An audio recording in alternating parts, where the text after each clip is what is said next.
Donc vous êtes prête pour la présentation de votre programme économique en 5 minutes? Bien sûr, en 5 minutes, ça va être un peu court. C'est le jeu ce soir. Mais c'est le jeu, donc je vais m'y prêter. D'abord, merci de votre invitation. J'ai absolument tenu à être présente ce soir, même si ce n'était pas évident, mais j'ai tenu absolument à y être. Parce que je crois que la question de manière économique de la ville est une question tellement importante et partout où l'on va. Que l'on soit un chef d'entreprise, que l'on soit un fonctionnaire, que l'on soit des grands-parents, des parents, que l'on soit un chômeur, que l'on soit un étudiant, un rechercheur, c'est tout ça, toutes ces personnes s'inquiètent de leur devenir.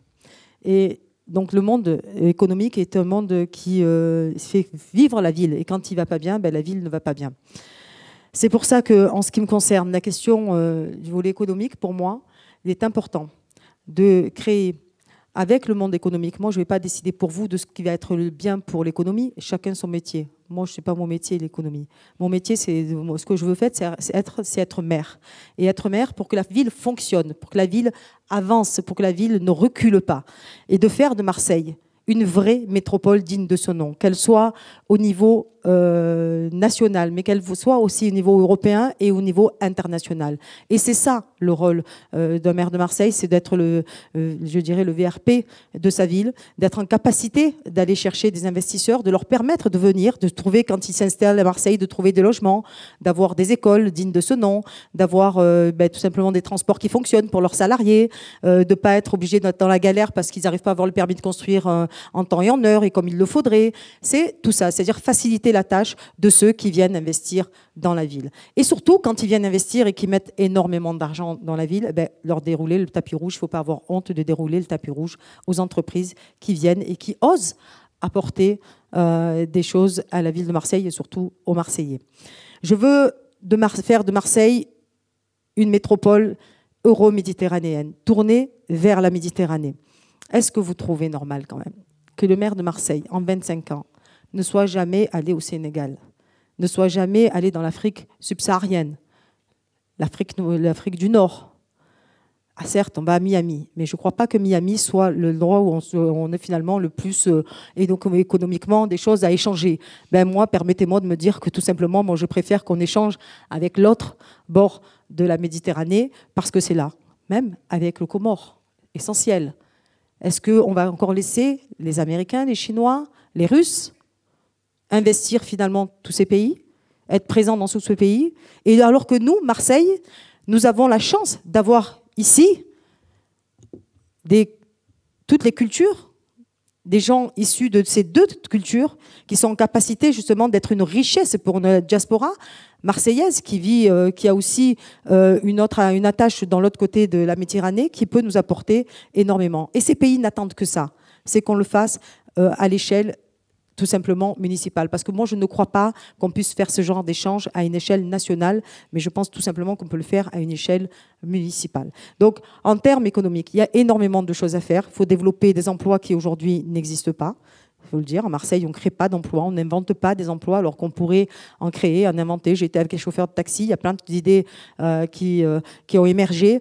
Et quand je suis avec des jeunes qui attendent aussi qu'on leur apporte des offres d'emploi, mais qu'on leur apporte aussi tout simplement la réflexion d'une formation à l'emploi. C'est pour ça que moi je souhaite aussi qu'on puisse, en termes d'abord récupérer l'argent de l'Europe que nous n'avons jamais demandé, 475 millions d'euros aujourd'hui qui auraient pu être captés par la ville de Marseille au niveau des fonds européens qui n'ont pas été. Je peux vous dire que le jour où je serai maire de Marseille, je le dis, j'installerai une antenne à Bruxelles. Je ferai en sorte que nous ayons des techniciens en capacité de remplir les dossiers européens, parce que ça, c'est important. Et je pense que quand on a quelques centaines de millions à récupérer, ça vaut le coup de payer grassement des techniciens pour tout simplement remplir nos dossiers et nous permettre de renflouer les caisses de la ville de Marseille. Je le dis aussi, j'aurai une relation privilégiée avec les chefs d'entreprise. Pas parce que vous êtes là pour vous faire plaisir, mais parce que tout simplement, sans cela, la ville ne fonctionnera pas. Et que un chômeur tout seul, ça vaut rien. Un chef d'entreprise tout seul, ça vaut rien. Par contre, un chômeur avec un chef d'entreprise, ça peut valoir quelque chose. Voilà. Ça peut valoir de l'emploi. Et moi, c'est à ce à quoi je crois.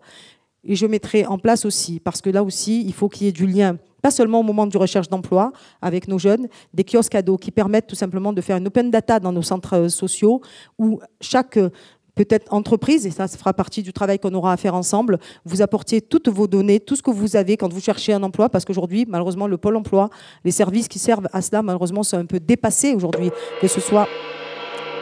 Le délai est écoulé. Bon, alors, mais j'y reviendrai, j'aurai l'occasion, j'espère, d'y revenir. Mais c'est pas évident de tout balayer, j'ai peur de tout oublier. Merci d'avoir respecté ces 5 minutes. Alors maintenant, ce sont les entrepreneurs qui vont vous poser des questions. Nicolas Garcin va commencer. Bonsoir Madame Galli. Bonsoir. Alors c'est vrai que vous avez beaucoup parlé de formation et l'emploi, notamment pour les jeunes. C'est vrai que c'est un volet qui est essentiel aujourd'hui. Alors j'apprécie parce que vous proposez donc la gratuité des transports pour les moins de 26 ans. Alors j'ai de la chance, j'en fais encore partie. Et j'ai apprécié aussi toutes les démarches, en tout cas de la région, de la métropole, justement, pour en tout cas rendre les transports plus accessibles, en tout cas pour nous. Comment vous comptez déjà donc financer cette démarche, parce que bon, la gratuité des transports c'est quand même pas rien. Et puis on parle aussi beaucoup d'écologie aujourd'hui. C'est un impact qui est de plus en plus important. Qu'est-ce que vous comptez proposer aux salariés et aux entreprises, notamment donc pour les premiers et les derniers kilomètres, parce que bon, on parle aussi notamment donc du fret et de toutes ces problématiques aussi du dernier kilomètre. Ça peut être aussi un enjeu donc futur. Alors, sur la question du transport, oui, je souhaite que le transport... Vous savez, aujourd'hui, malheureusement, la plupart des jeunes, beaucoup d'entre eux, sont obligés de frauder parce que tout simplement, ça coûte cher. Et quand on regarde ce que coûte la fraude, finalement, je ne sais pas si on fait vraiment une bonne affaire, de vous à moi.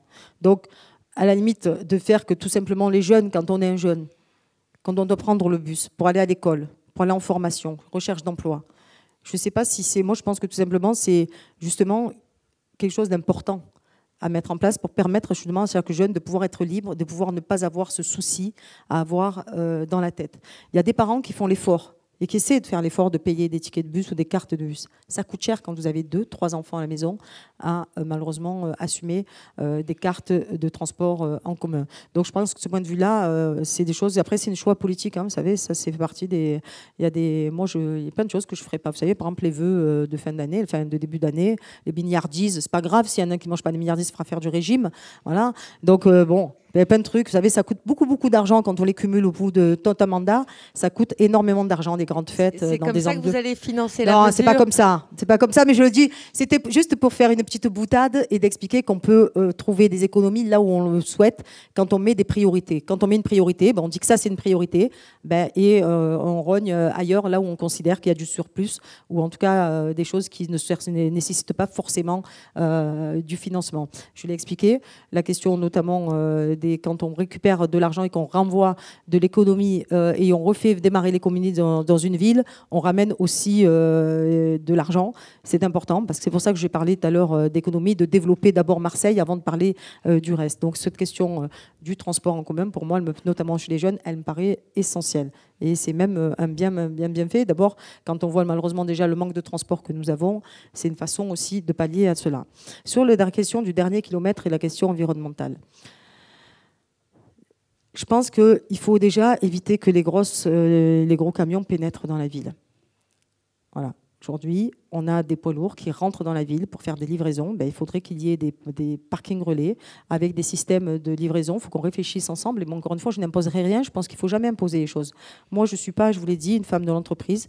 Par contre, je sais comprendre et je sais analyser les choses. Et quand on va discuter ensemble, et quand on discutera ensemble, parce que je ferai en sorte que nous aurons une conférence de l'entreprise ensemble pour qu'on pose les questions et qu'on pose les vraies questions et qu'on prenne les décisions et les bonnes décisions. Vous n'avez jamais été finalement en relation directe avec le maire de Marseille ou avec les élus en charge de cette façon-là, mais sur le fond, je parle, hein, sur le fond. Mais pour moi, c'est important d'aller plus en approfondi. C'est pas seulement de faire un conseil municipal extraordinaire, et je salue Dominique Tian parce qu'il a eu le courage, je sais qu'il s'est battu pour l'obtenir, mais pour autant, malheureusement, ça n'a pas été suivi des faits comme je pense qu'il aurait aimé que ce soit suivi, et moi aussi. Donc c'est vrai, non mais là, c'était unanime et tout, je le dis parce que l'opposition comme la majorité, tout le monde était en accord sur ce conseil municipal extraordinaire parce qu'on a compris que c'était essentiel. Donc sur le dernier kilomètre, moi je pense que tout simplement, il faut faire des parkings relais. D'abord, il faut éviter le maximum qu'on devienne tout simplement une ventouse à véhicules et qu'on permette tout simplement avec des transports doux de remporter. Mais je pense que là aussi, il faut, moi je suis pour qu'on développe le transport maritime. On n'en parle pas assez, mais vous savez, quand on est à La Ciotat, à Cassis, à Carry, on peut aussi réfléchir à des navettes maritimes. On n'est pas forcément obligé de rentrer par l'autoroute pour entrer dans la ville, d'autant qu'on rentre par 2 endroits, ou l'autoroute ou le littoral par la voie de l'Estac. Et à un moment, ça devient compliqué. Il suffit de vous regarder aujourd'hui. Dès qu'il y a un accident, la ville ne fonctionne plus. Il n'y a plus rien qui bouge et tout le monde reste embouteillé. Donc c'est aussi une façon peut-être de désengorger. Il faudra effectivement qu'on réfléchisse sur la question des modes doux parce que c'est important. Là, vous savez, tout à l'heure, j'étais aussi dans un CIQ et les travaux vont démarrer de la doublement de la voie Aix-Marseille. Moi, je me suis battue pour obtenir le doublement de la voie Aix-Marseille. À Saint-Antoine, va y avoir un pôle d'échange. Vous allez mettre 12 minutes de Saint-Antoine jusqu'à Aix et de Saint-Antoine à Saint-Charles, 4 minutes. Vous voyez, donc il y a des choses qui sont encore possibles. Il y a des rails, il faut les remettre en route parce que je pense que c'est vrai que c'est aussi des choses sur lesquelles on pourra réellement s'appuyer et ça me paraît une nécessité. Alors nous avons une autre question de Nicolas Ponson sur un sujet qui n'est pas très éloigné. Exactement. Bonsoir Madame Galli. Bonsoir. Le dynamisme économique d'une ville et d'une métropole, je reviens au transport parce qu'il est totalement lié et corrélé avec une efficacité des transports.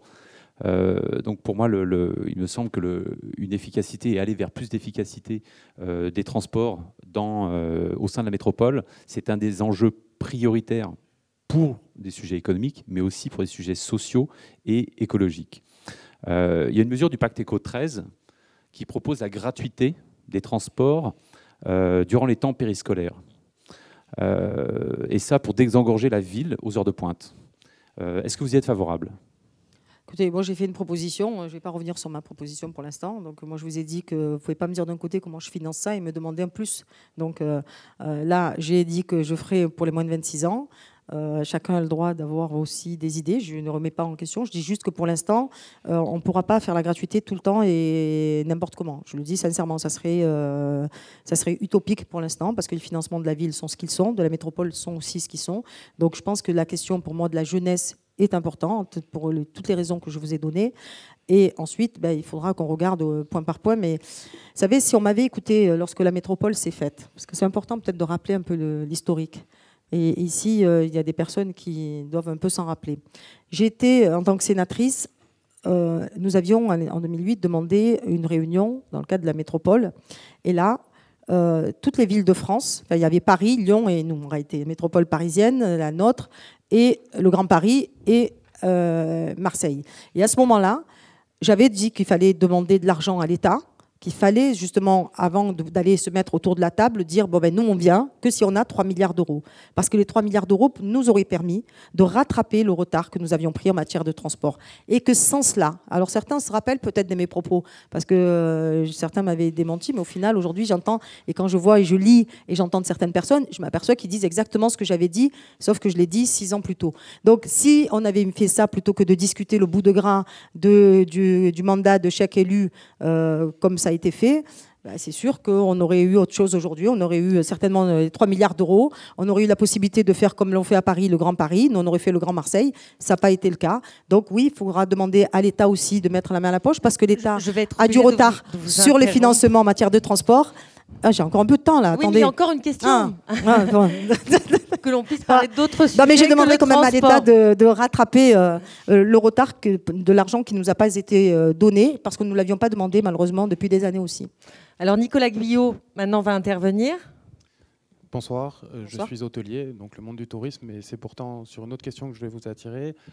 Marseille reçoit cette année le congrès UCN, 9 jours, 10 000 personnes. C'est le plus gros congrès que Marseille ait jamais reçu. On a la mer, on a les montagnes, on a le soleil, c'est magnifique. Nous, le monde du tourisme, par rapport à ce congrès, on a beaucoup bougé et on est en pleine transition écologique. Et je voulais savoir, on se dirige vers une ville verte. Marseille est actuellement en train de basculer, je l'espère, vers une ville verte. Je voudrais savoir quelle est votre position et votre avis sur la transition énergétique et écologique des entreprises. Écoutez, le tourisme, on est tous contents. Pardon, dans tout le secteur confondu, hein, pas que le tourisme. Ah d'accord. Je crois qu'aujourd'hui, chaque entreprise a déjà pris sa part de responsabilité vis-à-vis de l'environnement. Je ne crois pas qu'aujourd'hui, il y ait une entreprise irresponsable en France. Je crois qu'elles jouent tous le jeu. Enfin, je sais pas, je vois là que vous avez mis des verres en carton, vous voyez, donc tout le monde joue le jeu. Je pense que maintenant, ça devient même presque même d'abord parce que c'est plus économique.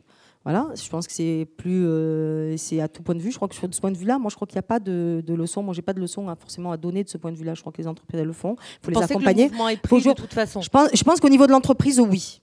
Je pense que plus facilement au niveau de l'entreprise. Je pense que c'est là où il y a où bas blesse malheureusement. C'est plus sur la question individuelle de chaque Marseillais, où il n'y a même pas de tri sélectif, parce que comment voulez-vous imposer aux entreprises des choses, alors que vous, en tant que maire, vous ne les imposez pas aux Marseillais tout court, et vous ne donnez pas les moyens aux Marseillais de pouvoir trier leurs déchets. Donc commençons déjà par demander aux Marseillais et mettre en place des poubelles qui permettent de trier les déchets, ramassage de poubelles de déchets disparates. Mais non, mais c'est important. Ouais, mais bon, c'est trop compliqué votre histoire, là. Ah oui. Bravo en tout cas, et merci d'avoir tenu le délai. Déjà fini ? Ça y est, c'est fini. Ah ouais, c'est trop frustrant. Bon, écoutez. Bon, je vous invite quand même à aller regarder mes 152 propositions sur Internet. Il y a tout ce qu'il faut et mon programme est déjà complet depuis très longtemps. J'ai présenté un projet pour les Marseillais, donc il est même interactif. Vous pouvez même réagir dessus. Merci beaucoup.